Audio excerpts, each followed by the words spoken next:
ഇന്നലെ വൈകിട്ട് 5 മണിയോടെയാണ് മുഹമ്മദ് അസ്ലമിന് വെട്ടേറ്റത്. വീടിനടുത്തുള്ള കളിസ്ഥലത്തേക്ക് സുഹൃത്തുക്കളോടൊപ്പം ബൈക്കിൽ പോവുകയായിരുന്നു.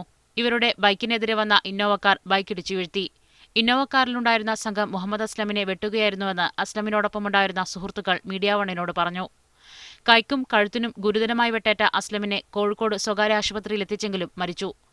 കൊലക്കുപിന്നിൽ CPM പ്രവർത്തകരാണെന്നാണ് ലീഗിന്റെ ആരോപണം. CPM എന്ന പാർട്ടി ഈ അക്രമ സംഭവത്തിൽ കൃത്യമായി ആസൂത്രണം ചെയ്ത് നടത്തിയിട്ടുള്ള അക്രമമാണ്. ഡിവൈഎഫ്ഐ പ്രവർത്തകൻ കൊല്ലപ്പെട്ട കേസിൽ മുഹമ്മദ് അസ്ലമായിരുന്നു മൂന്നാം പ്രതി. മതിയായ തെളിവുകളില്ലെന്നതിനാൽ അസ്ലം ഉൾപ്പെടെ കേസിലെ 17 കുറ്റാരോപിതരെയും കോടതി പിന്നീട് വെറുതെ വിട്ടു. അസ്ലമിന്റെ കൊലപാതകത്തിൽ പ്രതിഷേധിച്ച് വടകര താലൂക്കിൽ UDF ഹർത്താൽ ആചരിക്കുകയാണ്. പ്രദേശത്ത് കൂടുതൽ പോലീസിനെ വിന്യസിച്ചു. വടകര, നാദാപുരം, വളയം, കുറ്റ്യാടി, എടച്ചേരി, തൊട്ടിൽപ്പാലം, ചോമ്പാല പോലീസ് സ്റ്റേഷൻ അതിർത്തിയിൽ നിരോധനാജ്ഞ പ്രഖ്യാപിച്ചിട്ടുണ്ട്.